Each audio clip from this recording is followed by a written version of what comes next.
பஹ்ரைனுக்கு வெளியிலிருந்து பார்க்குற நிறைய பேர், இந்த வீடியோ பார்க்குற நிறைய பேருக்கு இருக்கிற டவுட் தான், பஹ்ரைனில் வந்து லிவிங் காஸ்ட் என்ன மாதிரி என்று சொல்லி. சிம்பிளாக சொல்லணும்னு சொன்னாக்கா, பஹ்ரைனில் லிவிங் காஸ்ட் வந்து compare to other GCC country குறைவுன்னு தான் சொல்லணும். இங்கே வந்து ஒரு ஃப்ளாட் நார்மலாக வந்து ஒரு ஸ்டூடியோ ஃப்ளாட் வந்து எடுக்கிறேன்னு சொல்லி சொன்னாக்கா வந்து மினிமம் 150 பிடி இருந்தால் போதும். அந்த 150 பிடியில் வந்து உங்களுக்கு ஸ்டூடியோ ஃப்ளாட் வந்து எடுக்கலாம். சாப்பாட்டை பொறுத்தவரையில் வந்து சாப்பாடு நான் வந்த டைம் 2013 நான் வந்தேன். 2013 இப்போ வரைக்கும் பார்க்க போகல வந்து சரியான மாதிரி கூடி இருக்குது விலை. சில சாமான் வந்து 100% கூடி இருக்குது. ₹1 இருந்த சாமான் இப்போ ₹2. அந்த மாதிரி சாப்பாட்டுகளோட விலை கொஞ்சம் கூடி இருக்குது.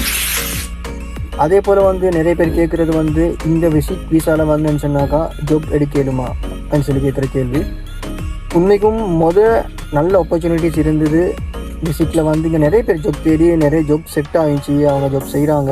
ஆனால் இப்போ இந்த வருஷத்துக்கு போன வருஷத்துலேருந்து விசிட்டில் வந்து ஜாப் தேடுறது வந்து ஏலாம் இல்லை. பட் ஆனால் சரியான மாதிரி கஷ்டம்.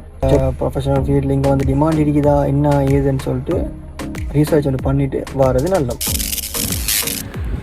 விசிட்டில் வந்து இங்கே ஜாப் செட் ஆகினதுக்கு பிறகு ஜாப் விசாவுக்கு மாற்றுறேன்னு சொன்னாக்கா, விசிட் விசா வந்து ஒர்க் விசாவாக கன்வெர்ட் பண்ணுறேன்னு சொல்லி சொன்னாக்கா அதுக்கு வந்து சார்ஜஸ் வந்து சரியான மாதிரி சின்ன ஒரு சார்ஜ் வந்து இருந்துச்சு. பட் ஆனால் இப்போ அது கூடி இருக்குது. அது எவ்வளோ கூடி இருக்குது என்னன்னு சொல்லிட்டு நான் உங்களுக்கு டிஸ்கிரிப்ஷனில் போடுறேன்.